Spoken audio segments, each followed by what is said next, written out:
So a couple of questions have come in since last week that I thought I should address by video because I don't have time to write about them mainly, but they are important and pressing. So the first one has to do with annual meeting. What is annual meeting? For those of you who are new to Good Shepherd, an annual meeting is a meeting that we have every year, and all members are invited to come and participate with both vote and voice. In other words, you can speak to various issues. The meeting is for the purpose of reviewing the budget. The vestry has already established a budget for the next year, and will ask that every member come and look at it, ask questions, inquire about why we're spending this or why we're spending that. This is your opportunity to question the vestry and the decisions that we make on those things. And it's also a time when we get together and talk about what we're planning to do for the next year, not just with regard to spending money, but also with regard to ministry plans and mission plans. I will give a brief, hopefully brief talk detailing some of the statistics from last year, what the average Sunday attendance was, how many members we gained and lost, how many people are going to Bible studies and mission groups and Christian Ed, and where we stand, I guess, in the overall life and mission that God has given His church. So it's really important if you're a member to come. If you are fulfilling all of the requirements of membership, attendance regularly, you hold to our statement of faith, you are giving, you're serving. If you fulfill all the requirements and expectations of membership, then you have full voice and vote at the meeting. So I hope you'll come.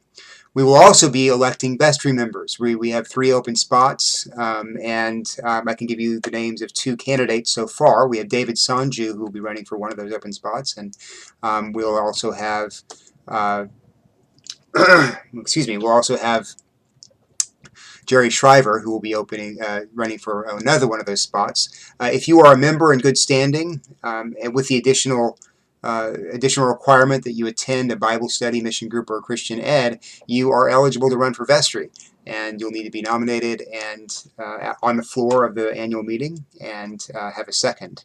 But by then we should have a full slate of people who are running, and generally in the past it's usually they run unopposed, but by the Constitution that we have, anyone can challenge the candidates that are put forward and have their name put in for election in the meeting. So that's that. We're also going to be this will be the last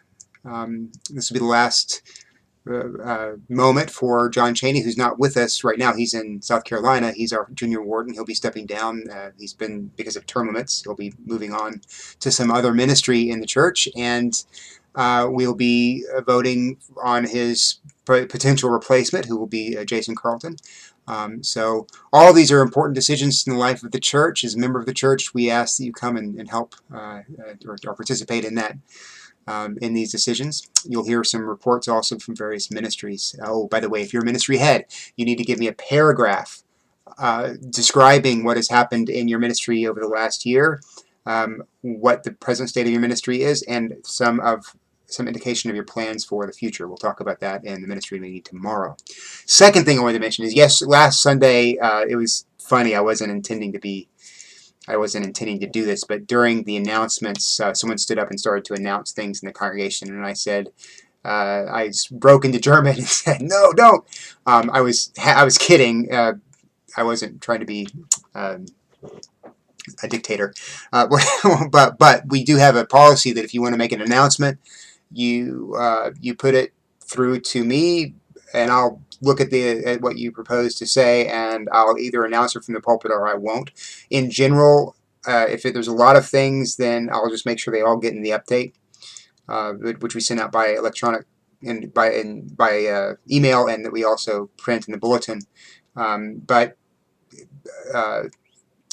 there's no reason on a regular Sunday why if you send me something to announce, I wouldn't announce it from the pulpit. So if you have a news item that pertains to the whole church, please go ahead and pass it forward to me.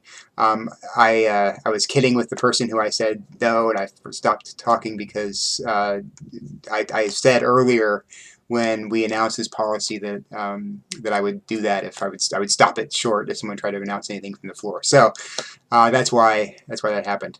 I hope you weren't thinking it was too serious. Those are the two questions that came in, one about the policy and announcement and one about annual meeting. I hope this has been informative for you.